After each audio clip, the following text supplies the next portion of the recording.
দিছি তো তোমার মাফেরাত করার জন্য। তুমি তো ওই উঠবেন উপর যেদিন পাইছো ওদিন তুমি কামিয়াব পাচ্ছ, তোমার সব কিলা হাতে হয়ে গেছে। তোমার আমার হিসাব আল্লাহ কিরকম সিরাতে মুস্তাকিমের উপরে আছে মনে রাখতে হবে। দ্বীন শরীয়ত এটার দৃষ্টান্ত হলো বলছিলাম, সবাই আমরা জানি না আকিদার এক মশলা সিরাত হক। সিরাত মানে হলো পুল, যারা পুল সেরাত, পুল মানে সেরাত, সেরাত মানে পুল। তো দুই জায়গায় আমরা একসাথে মানুষ গল্প করছে, আসলে সেরাত, সেরাত মানে কি পুল, ব্রিজ। তবে এটা ঢালাই করা ব্রিজ, এটা এক কুদরতি ব্রিজ, এক কুদরতি সেই সাঁকো যেটা দিয়ে পার হইতে হবে। নিচে হলো জাহান্নাম আর উপরে হলো সেই সিরাত, সেই সাঁকো। সেখানে বাঁশ দিয়ে খালের উপরে পেয়েছে, তারপর ধরার মতো একটা কিছু থাকে, চিকন বাঁশের উপরে পাড়া দিয়া দুই হাত থাকলে দুই দিকে ধরা থাকলে দুই দিকে ধরে এবং আল্লাহ করে পার হয়। আমাদের পাও যদি একটু পিছলা তাহলে তো গেল ছুটে সেই খালের তলায় পড়ে যেত, ডুবে যাবে। কত কষ্ট করে সেখানে পা, এই মনে রাখবেন এটাই এই বলছেরা জাহান্নামের উপরে যেটা আছে এটা সবাই পার হতে হবে। আল্লাহ তাআলা পরিষ্কার করেছেন, ওয়াইন মিনকুম ইল্লা ওয়ারিদুহা কানা আলা রাব্বিকা হাতমান মাকদিয়া। কও বান্দারা তোমরা যারা আছো, ঈমানদার হোক আর ঈমানদার হোক, ঈমানদার হোক কাফের, সবাই কিন্তু এই সিরাতের উপর দিয়ে যাইতে হবে, সবাই যাইতে হবে। তবে এখানে হাদিসে ব্যাখ্যা আছে যে কাফের বেঈমান এরা আসলে সিরাতে উঠতেই পারে, এরা ওদের আগেই শেষ, ওরা জাহান্নামে যাবে। আর ঈমানদার এরা সবাই যত ঈমানদার হবে, আদম আলাইহিস সালাম থেকে কিয়ামত পর্যন্ত সকল নবীগণের উম্মত, এরা সবাই এই সিরাত, এই সিরাত পার হবে।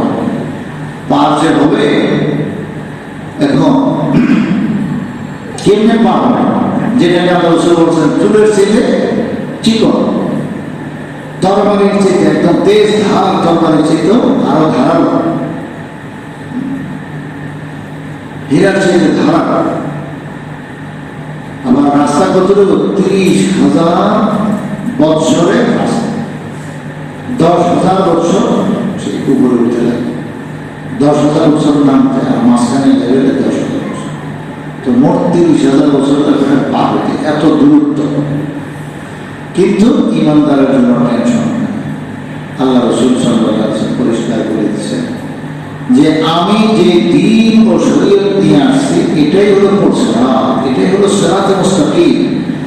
এটার উপরে যে যতখানি অটল থাকবে, মজবুত থাকবে, পরকালে সিরাতের মধ্যে তার পাওয়াটা কতখানি মজবুত থাকবে।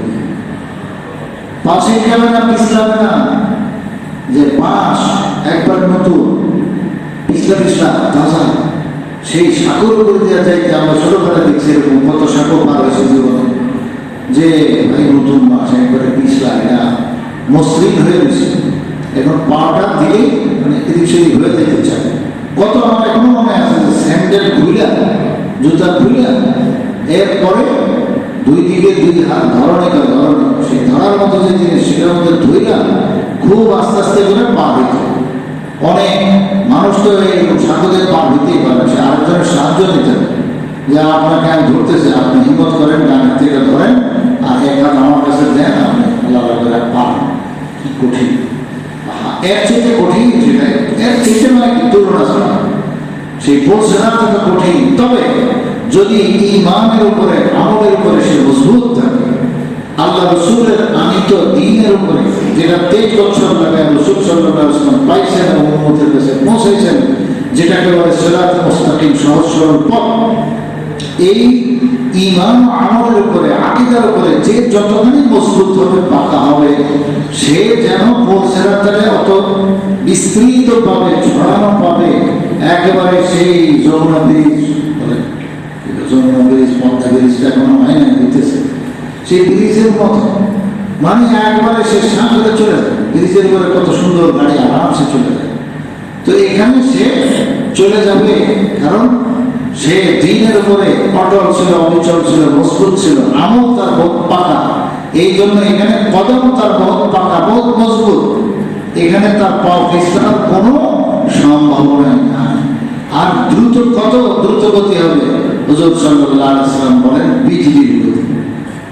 বিজলি যেটা সেকেন্ডে যায় 1,86,000 মাইল, মাত্র 30,000 বছরের রাস্তা।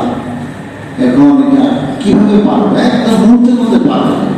বিজলি দেখেন না, সে আকাশে বিজলি চলে, তো মুহূর্তের মধ্যে দেখে আবার বসে যায়। তো এই পাশ থেকে মাত্র ইমানদার রওনা দিছে, ওই বিজলি যেরকম চমকালের মধ্যে লাগবে, এই পার হয়ে গেছে 30,000 বছর। তো এটা হবে কিসের দ্বারা? ওই আমল মজবুতের দ্বারা। ইমান এবং আমল যদি মজবুত হয় তাহলে বাস পার হয়ে গেল। আর এইখানে যার যতখানি ত্রুটি থাকবে ততখানি তার পৌঁছাতে তত ত্রুটি হবে, সে চাইতে পারবে না। আল্লাহ হুজুর সাল্লাল্লাহু আলাইহি ওয়াসাল্লাম তো বলছেন, একটা তো হলো বিজলির মতো, কেউ যাবে তেজ রাস্তার ঘোড়ার মতো। তো ঘোড়া তো যতই তেজ হোক, যতই দ্রুতগামী হোক, বিজলির মতো তো আর না, তো ঘোড়ার মতো পার হবে। কেউ পায়ে দল হেঁটে পার না, তার কত কষ্ট। এখন নিচে ধাও ধাও করে আগুন জ্বলতেছে, সে পৌঁছানা দিয়ে সে পার হইতেছে, তো পায়ে হাঁটার গতিতে সে যাবে। তার রাজের হাদিসে বসে, তার মাসি তো এরকম পায়দল চলে না, এরকম তার মতো গতিতে সে যাবে। তাহলে কত লম্বা টাইম লাগবে, কত কষ্ট হবে, কিন্তু পার হতে হবে। ওই যে আমল কমতি আছে, আমলের কমতি, আকীদার মধ্যে কোনো সমস্যা, যেসব আকীদা সাধারণ, কিছু আকীদা আছে মৌলিক, ওগুলোর সমস্যা থাকলে তো যে জান্নাত পাবেই। কিছু আছে আকীদার শাখা প্রশাখা, এখন কোনটা শাখা প্রশাখা কোনটা, এগুলো তো ভিন্ন জানার জিনিস। ইনশাআল্লাহ বলবো আকীদার বয়স। আল্লাহু আকবার। আল্লাহ আমাকে বলার তৌফিক দান করেন, আপনাদেরকে নেওয়ার তৌফিক দান করেন। তো যার যতখানি ত্রুটি আছে, আমলের মধ্যে ত্রুটি আছে, সুন্নতের বরখেলাফ সে চলছে, বেদাতের মধ্যে লিপ্ত ছিল, বাস আস্তে পাওয়াটা কেড়ে যাবে, ধিক পড়ে যাবে, এখন পাওয়া আগাইতে পারবে না, আস্তে আস্তে যাবে। আল্লাহ কেউ তো এমন যে যাইতে পারবে না, আটকায় ধরবে কিসে? হুজুর সাল্লাল্লাহু আলাইহি ওয়াসাল্লাম বলেন, জাহান্নামের উপরে যে পৌঁছেরাত, সেই পৌঁছেরাতের গোড়াতে থাকবে কতগুলো কালালিব। ওয়াফি জাহান্নামা কালালিবু মিসলু সাওকিস সাদান। সাদান আরব দেশের এক গাছ, যেটাকে বুঝাইবার জন্য আমাদের দেশে বেত গাছ দিয়ে মিশাল দেওয়া হয়। বেত গাছ যেটা দিয়ে মোড়া বানায়, বিভিন্ন রকম সোফা বানায়, বেত একটা ভিন্ন পদার্থ, গাছ চিনেন তো, লতার মতো, তো নরম, কিন্তু জীবন এটা ছিটতে পারবেন না, ভাঙতে পারবেন না, মোড়াইতে পারবেন, মুসাইতে পারবেন, যেটা ভাঙবেন না, মস্কাবে না। এটা এমন এক জিনিস আল্লাহ বানায় রাখছে, খুব শক্ত। তো এটা এর মধ্যে দেখবেন গাছ, যারা দেখছেন গাঁও গ্রামে গেছেন, আমরা খুব দেখেছি ছোটবেলাতে, আমাদের নিজেদের ব্যাগ গাছ ছিল, তো সেই জোর সাপের মধ্যে এগুলো হয়, তো তার মধ্যে কাঁটা দেখবেন থাকে উল্টা কাঁটা, এরকম বিশাল লম্বা, মনে করেন 2-3 হাত, 4 হাত, 5 হাত, 10 হাত লম্বা, এরকম শিকড়ের মতো গাছের থেকে ঝুলে পড়ে। ওটার মধ্যে কাঁটা আছে, আপনি গাঁ মতো টান দিলে তো আপনার হাত লাইন মতন চলে গেল, মাথা পর্যন্ত চলে, কিন্তু উল্টা কাঁটা উল্টা ধরে আপনি টান দিবেন সম্ভব, একদম প্রত্যেকটা কাঁটা উল্টা আমরা এমন ভাবে সেটিং করে রাখছে, উল্টা আপনি ধরতে গেলে আপনার হাত সব ছিঁড়ে যাবে, পারবেন না, রক্ত বেড়ে যাবে। হাদিসে এই দৃষ্টান্তটা আল্লাহ রাসূল বলে বলেন, আরব দেশের মানুষ সাদান নামক সেই গাছ চিনত, মানে এই ব্যাট গাছের মতো, যেটা কাঁটা উল্টা, একদিকে বাও একদিকে উল্টা, তো বাও দিক টান দিলে তো সুন্দর করে হাত বুলে নেওয়া যায়, উল্টা হলে সম্ভব না। তো এখন জাহান্নামের গোড়াতে এরকম অনেক হুক থাকবে, হুক, কুলিদের সেই 2.5 মণ 3 মণের বস্তা, আলু বস্তা, ডালের বস্তা আলগি দেওয়ার জন্য, আটার বস্তা আলগি দেওয়ার জন্য যে হুক ব্যবহার করে, এরকম হুক থাকবে জাহান্নামের গোড়ায়, পৌঁছাতে গোড়া। এগুলো কি? এগুলো হলো মানুষের গুনাহ। মানুষের গুনাহ, এখানে তো গুনাহ, এখানে তো চুরি, এখানে তো জুলুম, এখানে তো জেনা, এখানে হলো মানুষকে কষ্ট দেওয়া, এখানে হলো আরেকজনের জমি ভোগ করা, এখানে হলো অবৈধভাবে সম্পদ খাওয়ানো, অবৈধভাবে ভোগ করা, হালাল হারামের তমিজ, এগুলো সব হলো গুনাহ। কিন্তু এগুলোই পরকালে জাহান্নামের মধ্যে সেই পৌঁছেরা যখন পার হয়ে তার গোড়াতে থাকবে হলো মোটা মোটা হুক। এই হুকগুলো আসে তাকে একদম বিন্দা ধরবে, একবারে বস্তা আড়াই ঘন্টা বস্তার মধ্যে যেভাবে হুক ঢুকায় দেয়, এইভাবে সে আল্লাহর বান্দা শরীরের মধ্যে, পিঠের মধ্যে, পাশার মধ্যে, গোষ্ঠের মধ্যে এসে একটা তাকে ঝেঁকটা ধরবে, একেবারে আর লড়ার কোনো কাজ নেই। এটাই বলছে আল্লাহ রাসূল সাল্লাল্লাহু আলাইহি ওয়াসাল্লাম। দেখেন, সব কথা আমাদেরকে বলে গেছে, শরীয়ত কোনো কিছু গোপন নাই। এই জন্য আল্লাহ রাসূল সাফ কথা বলেছে, ওমা আলাইনা ইল্লাল বালাগ, যে আমার দায়িত্ব হলো তোমাদের কানে পৌঁছায় দাও। আমি আল্লাহর পক্ষ থেকে সত্য সত্য কথা যা যা হবে পরকালে সব শোনাই দিয়েছি। আমার মত কোনো কিছু আমি গোপন রাখি নাই। পরকালে যদি ধরা খাও তো এটার জন্য তুমি দায়ী। কাজে আগে হুঁশ করো যে আমার আখিরাতে কি উপায় হবে। গুনাহ কাজা যদি থেকে থাকে তুমি জলদি তওবা করো, নিজের আমলনামা সাফ করো, দুরুস্ত করো এবং ভালো হয়ে যাও, নাইলে পরকালে তো ধরা খাইতেই। ওয়াফি জাহান্নামা কালাবিহু মিসলু শাওকিস সা'দান, জাহান্নামের মধ্যে এক কাঁটার মতো, হুকের মতো উল্টা অনেকগুলো কাঁটা আছে, হুক আছে, যেটা বান্দাকে তার গুনাহের কারণে ধরে বসবে এবং সে আর পৌঁছাতে পারবে না। তো এই গোড়াতে থেকে গেল জাহান্নামে থেকে সেখানে আযাব ও গজবে গ্রেফতার হবে। যতদিন পর্যন্ত তার ওই গুনাহ পরিমাণ সাজা না হবে, এতদিন পর্যন্ত সে মুক্ত হবে না এই আযাব থেকে। হ্যাঁ, ঈমান তো আছে, এই জন্য কোনোদিন নাজাত পাবে। এবং আল্লাহ তাআলা নামাজ পড়ার বরকতে তার নামাজের জায়গাগুলোকে ঠান্ডা রাখবে। নামাজ যে সিজদা দেয়, কপাল, না, তারপরে দুই হাত, দুই হাঁটু এবং কাদামাইন, দুই পায়ের পাতা, এইগুলো নামাজের, যেহেতু বান্দা মাঝে মাঝে নামাজ পড়ছে, গুনাহ আছে, নামাজও আছে। ইমানদার না, আমি তো ইমানদার কথা বলতেছি। আর এই কাঁটা দিয়ে কারে ধরবো? ইমানদারকে। অসহাতে মুমিনিন বলে এদেরকে, মানে হলো মুসলমান ঠিক, কিন্তু গুনাহ আছে অনেক, এগুলো মাফ করাই আসে না। তো এরকমদের কথা। আর কাফেরদের তো এটা নাই, কাফের তো ডাইরেক্ট জাহান্নাম, এ তো পড়ছে না তো উঠবে না, এ তো ডাইরেক্ট জাহান্নামে পড়ে যাবে। তো এরকম অসহাতে মুমিনিন, মুমিনদের মধ্যে, ইমানদারদের মধ্যে, মুসলিমের মধ্যে, মুসলমানদের মধ্যে যারা গুনাহগার, এদেরকে গুনাহে চেপে ধরবে। আল্লাহু আকবার। এখন সে আর পার হইতে পারে, তো তার বদ আমলগুলোই তাকে এইভাবে আটকায় ফেলে। হ্যাঁ, এই ইমান যেহেতু ছিল, নামাজিও ছিল, মাঝে মাঝে নামাজ পড়তো, তো ইমানের বদৌলতে চিরস্থায়ী জাহান্নাম হবে না। জাহান্নাম হবে যত বছর তার গুনাহ অনুযায়ী, লাখ কোটি বছর, কোটি কোটি বছর, ওটা আল্লাহ পাক জানেন হিসাব। কিন্তু ইমান আছে, এই জন্য না জানেন পাবে। আর তবে যেহেতু সে ইমানদার নামাজ পড়েছে মাঝে মাঝে, গুনাহগার তো এরকমই করে, মাঝে মাঝে পড়ে, নিয়মিত পড়ে না। ওই যে আল্লাহ পাককে সিজদা দিয়েছে, নামাজ পড়েছে, এই নামাজের বরকতে তার সিজদার জায়গাগুলো ঠান্ডা থাকে, ঠান্ডা থাকে। এগুলোর মধ্যে আল্লাহ তাআলা আগুনের তাপ দিবেন না, আযাব দিবেন না। তো এইটুকু যারা ইমানদার কিন্তু গুনাহগার, গুনাহ মাফ করা যায় না, ও তার জন্য এই অবস্থা হল। আল্লাহু আকবার। তাই কি বুঝলাম আমরা? যে প্রত্যেক মুসলমান এই যা কিভাবে পৌঁছেরাত, এটা পার হয়ে যেতে হবে।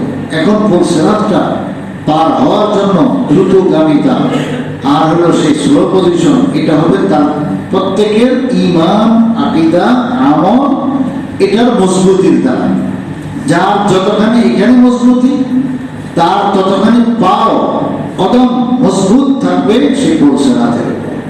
সে পা পিছলে যাবে না, ছিটকায় পড়বে না, তাকে আর কেউ ব্রেক দিয়ে রাখতে পারবে না, আটকায় রাখতে পারবে না। সে দ্রুত পার হয়ে যাবে, ওই পাড়ে গেলেই জান্নাত। তো আমরা দৈনিক 5 ওয়াক্ত নামাজে যে পড়তেছি, ইহদিনাস সিরাতাল মুস্তাকিম সিরাতাল লাযিনা আন'আমতা আলাইহিম গায়রিল মাগদুবি আলাইহিম ওয়ালাদ-দাল্লিন।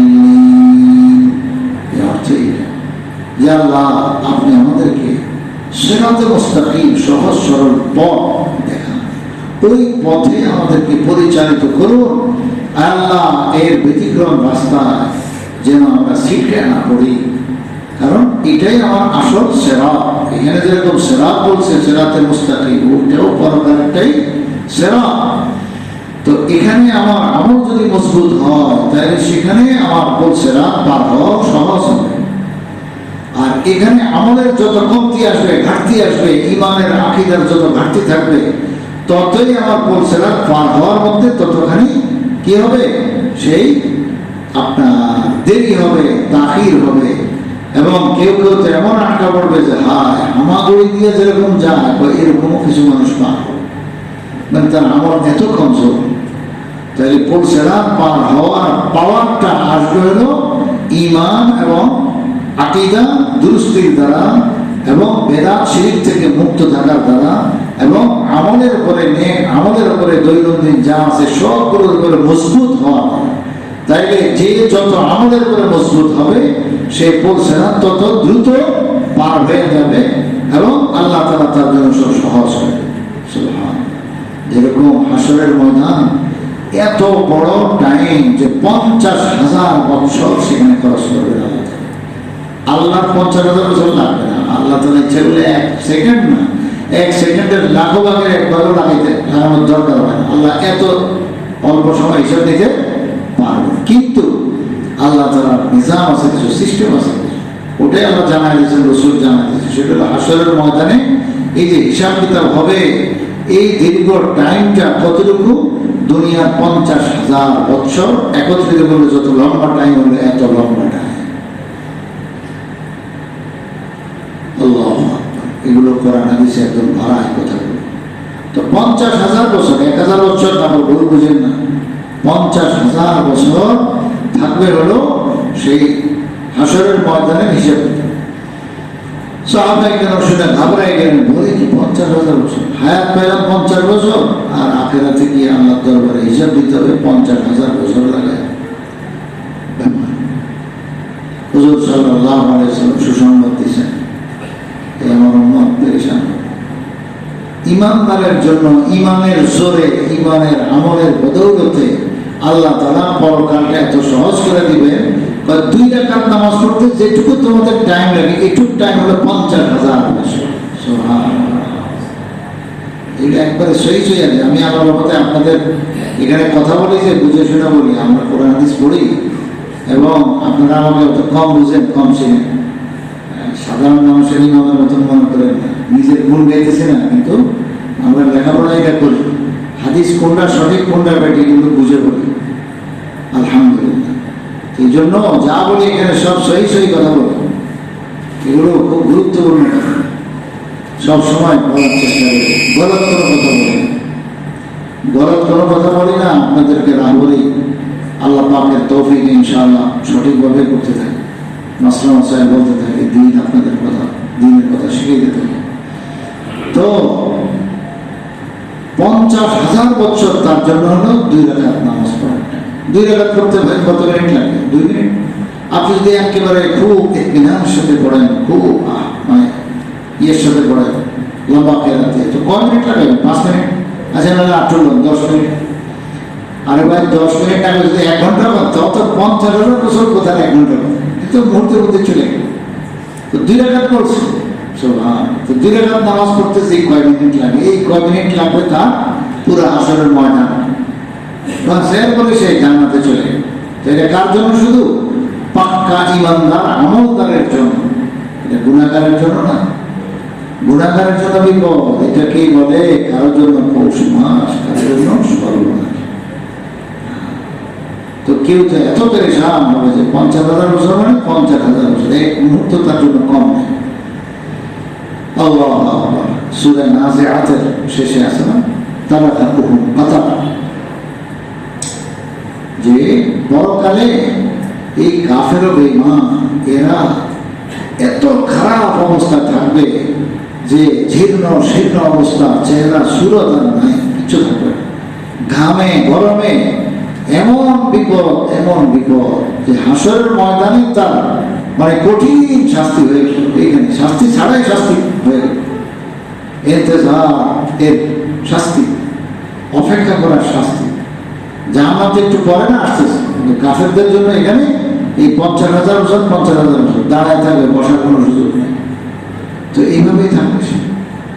আল্লাহ, কি কঠিন যাবে। ঘাম এত পরিমাণ হবে যে ঘাম একজনের থেকে বাইরে, আরেকজন থেকে বাইরে, প্রত্যেক লোকের থেকে ঘাম বাইরে। মাথার কাছে সূর্য, নিজের জনে হলো আল্লাহ বানাই দিয়েছেন তামা। তো এখন কি পরিমাণ হিট হবে এই সূর্য মাথার উপরে, আর নিচে হলো তামার জমে। ঘামে গরমে এত বেশি ঘাম বের হবে, ঘাম বের হইতে যে প্রত্যেকের ঘাম দাঁড়ায় হাসর বাজার ভেসে যাবে। এখন এত পরিমাণ হবে, প্রত্যেক বনি আদম বানাতে আদম সকলের ঘাম, এর মধ্যে সব মানুষ ডুবে যাবে। তবে আজি যে একটা লোক মরবেও না, মরা তো নাই, মরা তো দুনিয়াতে একবারই হয়েছে। এখন হাসর বাজার আর মরা নাই, মত একবারই শেষ। এই লোক একটা আর ডুবে যাবে হাসরের ময়দানে, সে ঘামের মধ্যে ডুবা থাকবে। হুজুর সাল্লাল্লাহু আলাইহি ওয়াসাল্লাম কথা বলতেছে, সাহাবায়ে কেরাম কি বলতেছে, পানিতে কেউ ডুবে থাকলে কি আরাম হয়, শ্বাস বন্ধ, কি পরিমাণ কষ্ট। এই কষ্ট অনুভব সব সেখানে হবে। তবে আমার ইমানদার যারা মুমিন মুত্তাকি পরিষ্কার যে হবে, আমার সাহাবীরা শোনো, তোমাদের জন্য খুব সুবর্ণ সুযোগ। আল্লাহ কি করবে, তোমার ঈমান আমল যত মজবুত হবে, ওই যে সিরাতে মুস্তাকিমের উপর যত তুমি অটল মজবুত থাকবে, তত হাসরের ময়দানের এই ঘামটা তোমার পায়ের তলা তো থাকবে না, একবারে এটা সরে যাবে সাইডের থেকে। ডুবে তো দূরে, এখন পাশের জন্য ডুবে থাকবে, আর তুমি আরামসে আসো, তোমাকে ঘামে পাবেই। আল্লাহ রাসূল বলেন, কার আমল এমন যে একটু কম। তো কম বলতে কিরকম, কয় যে তার যে ঠোঁট আছে, দুইটা ঠোঁট, উপরের ঠোঁটটা হলো ঘামের উপরে, নিচের ঠোঁটটা হলো এখান থেকে নিয়ে পুরোটা ডুবা ঘামের ভিতরে। কি আজীব কথা বলছে। এবং লেগাম পরে না সে ওটের মধ্যে আর ঘোড়ার মধ্যে মুখে, লেগামের মতো দুই দিকে যেরকম হুকের মতো ঢুকে বেঁধে রাখে। তো ঘাম এটা তাকে লেগাম যেন পড়ায় রাখছে, অর্থাৎ উপরের ঠোঁট ঘামের উপরে, ঘামের যে সাগর আর নদী এর উপরে, আর দ্বিতীয় নিচের ঠোঁট এটা হলো ঘামের ভিতরে ডুবা। তার আমল কম, এই জন্য এই অবস্থা। তবুও তো কিছুটা স্বস্তি পাইল সে, বোঝান নাটকা তো জানানো হয়।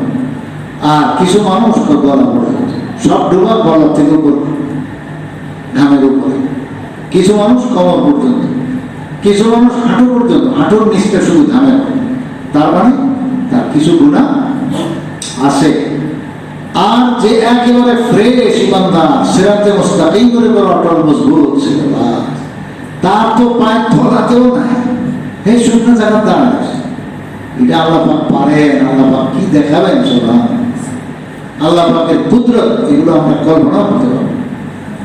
একই আসলে বাজার, একই রকম সমতল ভূমি, কিন্তু কেউ ডুবে গেছে আর কেউ একদম শুকনাতে দাঁড়িয়েছে, কোনো টেনশন নেই। আর পুরা 50,000 বছর এই ঘামের মধ্যে, সেই ফেরাউন, নমরুদ, সাদ্দাত, আবু জাহেল, এই সমস্ত এগুলো 50,000 বছর এই ঘামের মধ্যে ডুবা থাকবে কোথায়, হাসরের মধ্যে। ওইগুলোর সেই লেখাপড়া করতেই পারবে, কিন্তু কাজ হবে না, বের হওয়ার সুযোগ নাই। আর 50,000 বছর এখানে আযাবে থাকবে, এটা আযাব। আর আসল আযাব তো আসতেই আছে, জাহান্নামে তো মাত্র ফেলবে, ওটা তো এরপরে আসতেছে। আর ইমানদার পুরা টাইমটা যেন 5 মিনিট 2 মিনিট 2 রাকাত নামাজ পড়তে যে টাইম, এইটুকু টাইমের ভিতরে তার সব টাইম পার হয়ে গেল, এবং তার শরীরে কোনো পেরেশানি নেই। আল্লাহ, তাহলে সিরাতে মুস্তাকিম এটা এমন জিনিস। এই জন্যই উলামায়ে কেরাম বারবার বলেন যে বেদাত ছাড়ো, বেদাত ছাড়ো, বেদাত ছাড়ো। যে কাজটাই বেদাতি কাজ, ওটা ধরে ছাড়ো। মানুষ অনেক ভুল করে ফেলে, যে যেগুলো বেদাতি কাজ মানে সুন্নতের বরখেলাফ, আল্লাহ রাসূল এটা করেন নাই, সাহাবায়ে কেরাম করেন নাই, আজ পর্যন্ত এরা উম্মতের যারা ভালো মানুষ তারা কোনোদিন এই কাজগুলো করেন নাই। তো তুমি কেন এগুলো করতে যাও? এগুলো কইরা তোমার কি করবা? ওই পদস্খলন ঘটতেছে, ওই সেরাত যখন পার হইতে যাবে তখন টের পাইবা এই বেদাতে তোমার কোন জায়গায় পিছলা খাওয়াই রয়ে গেছে। সেখানে গিয়ে টের পাইবা যে হাঁটতে যাইবা, কিন্তু হাঁটতে পারবে না, পায়ে শক্তি আসবে না, পাও সাবেক কদম যাকে বলে, মানে স্থির থাকবে না, পা পিছলে যাবে, সে জায়গায় করে দেবে। পৌঁছানোর পার হওয়ার সময় বুঝবা তোমার এই বেদাত এটা কত ক্ষতি করলো। আর যে সুন্নতের উপরে, সুন্নত মানে সিরাতে মুস্তাকিম, দ্বীন ও শরীয়তের উপরে ষোলনা মজবুত ছিল, তার পাও কত শক্ত। সুবহানাল্লাহ, সে তার পিছনের কোনো প্রশ্নই আসে না। আল্লাহ, জন্য আমরা সকলেই খুব জানে প্রাণে চেষ্টা করব যে বেদাত থেকে বাঁচতে। আকীদার বেদাত, আমলের বেদাত, কোনো এমন আমল করবো না যে না বেদাতি আমল। উলামায়ে কেরাম এগুলো বলতে থাকে যে এই কাজটা সঠিক না, এটা ব্যাঠিক, অমুক কাজটা ব্যাঠিক, এটা আমরা করবো না, এটা হলো শরীয়ত মোতাবেক, সুন্নত মোতাবেক, এটাও করবো। তাইলে আমার সেই ইহদিনাস সিরাতাল মুস্তাকিম যে দোয়াও চাইতেছি আর আমলও তাহলে হবে, এবং পরকালে আমার জন্য পুল সিরাত পার হওয়া একেবারে ইজি হয়ে যাবে। আল্লাহ তাআলা আমাদের সকলকে বুঝা আমল করার তৌফিক দান করুন। আমিন। সুবহানাল্লাহ, আলহামদুলিল্লাহ। সুন্নাত